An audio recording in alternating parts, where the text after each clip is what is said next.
All right, let's get right into it.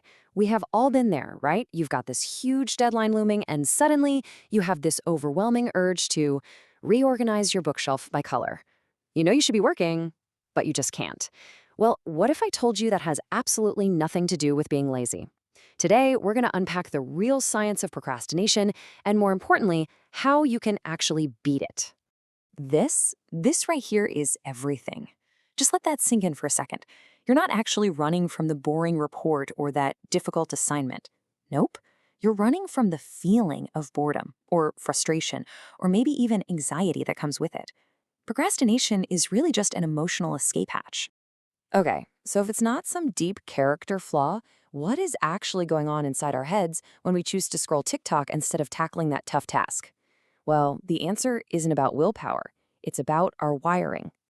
Look, to really get why we procrastinate, you have to understand that there is basically a civil war happening inside your brain every single day. And it's a battle between two very different parts of you that want two totally different things. So this whole conflict, it boils down to two main players. On one side, you've got your limbic system. This is your ancient, primitive brain. It just runs on instinct, and all it wants is immediate pleasure. It's the front that goes, "Oh, this feels bad. Let's get a quick dopamine hit." And then, on the other side, you've got your prefrontal cortex. This is the more evolved, rational part of you that plans for the future and gets long-term consequences. So when that difficult task makes you feel anxious, your limbic system just starts screaming for relief. And you know what provides instant relief? A shot of dopamine. Neuroscientists like Andrew Huberman explain this all the time. Dopamine is what drives our motivation toward rewards we can get right now. And that's exactly why scrolling social media feels so much more compelling in the moment than starting some complex project. Your brain is literally choosing the guaranteed immediate hit of pleasure. So let's just agree to put the whole idea of laziness to bed for good. This isn't some moral failing on your part. It is a predictable, scientific thing happening in your brain, and it even has a name. And this right here is the absolute key. Your brain, well, it's a terrible long-term investor. It is hardwired to value a small reward now way more than a much larger reward later. Think about it. The satisfaction of finishing that project next week. It feels kind of distant, a little abstract. But the pleasure of watching one more video right now, that's concrete. It's immediate. So your brain literally discounts the value of that future success. Here's another way to think about it that really hits home. When you procrastinate, you are essentially just kicking the can down the road for someone else to deal with. The only problem is that someone else is you. You're prioritizing your comfort right now at the expense of the stranger that you don't even feel connected to, your future self.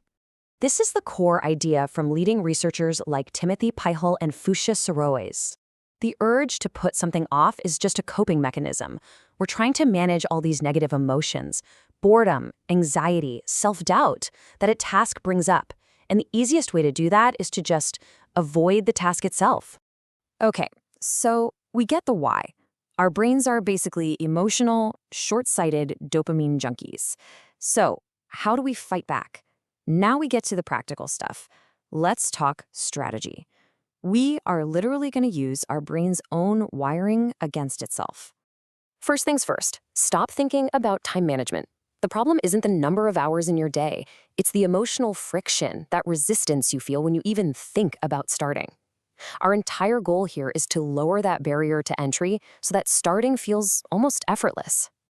So here it is, a simple 3-step framework. This whole thing is designed to outsmart that primitive limbic system.